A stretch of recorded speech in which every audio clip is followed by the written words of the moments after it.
নমস্কার বন্ধুরা, কেসি কিচেনে সবাইকে স্বাগত। আজ আমি নিয়ে এসেছি লাউয়ের একটা নিরামিষ রেসিপি। এইভাবে লাউয়ের রেসিপি যদি বানিয়ে নেওয়া হয় তো ভাত, রুটি, পরোটা সব জিনিসের সঙ্গে খেতে ভীষণ সুস্বাদু লাগে। চলো দেখে নিই আমি কিভাবে বানাচ্ছি। দেখো, আমি একটা বড় লাউ নিয়েছি। লাউটা নিয়ে ধুয়ে নিয়েছি প্রথমে, তারপরে দেখো কত ছোট ছোট করে, খুব ছোট ছোট করে এগুলোকে কেটে নিয়েছি। এগুলো কিন্তু খুব ছোট ছোট করে বা পাতলা পাতলা করে কেটে নিতে হবে। এইভাবে কেটে নিলে কি হবে, সেদ্ধও জলদি হয়ে যায় আর খেতেও ভীষণভাবে ভালো লাগে। তারপরে দেখো এইদিকে আমি রেখে দিলাম। এইদিকে একটা মশলাকে আমি করে নিচ্ছি। দেখো, আমি 1 চামচ গোটা জিরে দিলাম, 1 চামচ 5 ফোড়ন দিয়ে দিয়েছি। এটা আমি একটা শুকনো কড়াইয়ের মধ্যে রোস্ট করে নেব। 1 চামচ জিরে, 1 চামচ 5 ফোড়ন আর 1 চামচ আমি ধনে দেবো। ধনেটা আমি এর সঙ্গে মিশাইনি, আলাদাভাবে ধনেটা দেবো। কেন কি ধনেটা প্রথমে দিয়ে দিলে কিন্তু সেটা তাড়াতাড়ি পুড়ে যায়, সেই জন্য কিছুটা 5 ফোড়নটা ভাজা হওয়ার পরেই আমি ধনেটা দিয়ে দিলাম। এই 3টে জিনিসকে আমি খুব ভালো করে রোস্ট করে নেব। রোস্ট করে নেবার পরে এটা কড়াইটা খুব ভালো করে গরম করে নিতে হবে। তারপরে লো ফ্লেম করে মশলাটাকে রোস্ট করে নিতে হবে। তোমরা তো নানা রকমভাবে লাউয়ের তরকারি বানিয়ে খাও। একদিন এইভাবে এই মশলা দিয়ে, ভাজা মশলা দিয়ে বানিয়ে খেয়ে দেখো, ভীষণ ভালো লাগবে খেতে। দেখো আমার হয়ে গেছে। হয়ে যাওয়ার পর ওইদিকে আমি একটা বাটিতে উঠিয়ে নিয়ে ওটাকে গুঁড়ো করে রেখে দিলাম। তারপরে ওই কড়াইয়ের মধ্যে 1 চামচের মতো সর্ষের তেল দিয়ে 1 চামচ আমি কালো জিরে ফোড়ন দিলাম। কালো জিরে ফোড়ন দিয়ে দেওয়ার পরে দেখো আমি যে লাউটা কেটে রেখেছি সেইটা আমি দিয়ে দিলাম। এই লাউটা আমি সম্পূর্ণ বিনা জলেই আমি এটাকে বানাবো, একদম জল দেব না। তারপরে দেখো লাউটাকে আমি খুব ভালো করে নেড়ে চেড়ে নিলাম। নেড়ে চেড়ে নেবার পরে এর মধ্যে দেখো আমি পরিমাণ মতো নুন দিয়ে দেবো।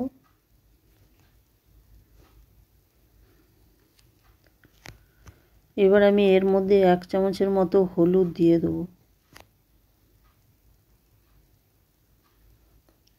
আর ছোটো চামচের 1 চামচের মতো আমি এতে জিরে গুঁড়ো দিয়ে দিলাম।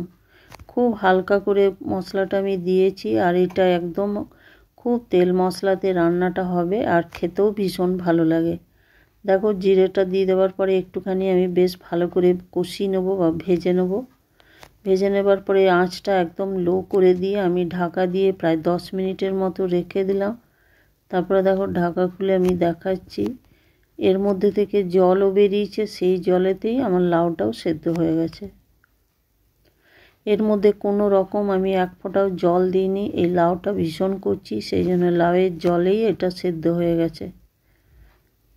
আর তোমরা যদি চাও তো এর মধ্যে আলুও দিতে পারো, কিন্তু এটা আমি আলু না দিয়েই বানাচ্ছি।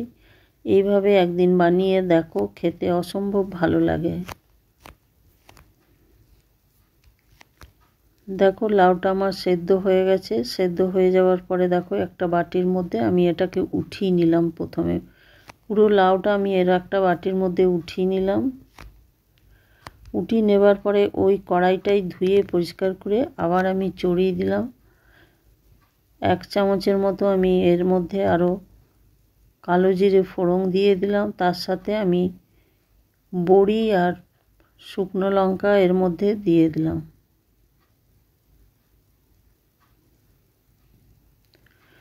বড়িটা আমি 2টো বড়ি দিয়েছি, সেগুলোকে আমি ভেঙে দিয়েছি। বড়িটা ভেজে নিলাম। ভেজে নেবার পরে দেখো লাউটা আমি এর মধ্যে দিয়ে দিলাম।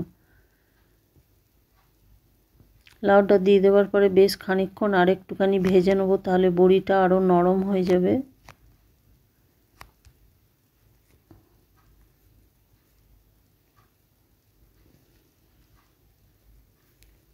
এর মধ্যে হালকা জল আছে, সেই জলটা শুকানো পর্যন্ত আমি গ্যাসটা চালিয়ে রাখবো বা আঁচটা আমি দিয়ে রাখবো।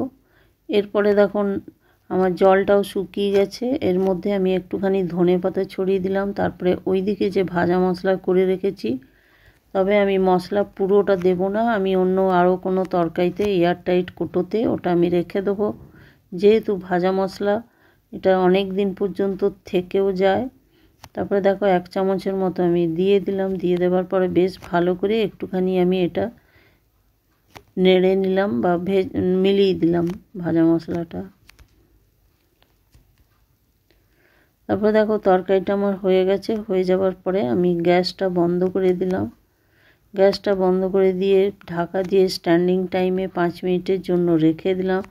তারপরে দেখো ঢাকা খুলে দেখাচ্ছি কত সুন্দর তরকারিটা হয়েছে, আর ভীষণ টেস্ট হয় এইভাবে বানালে।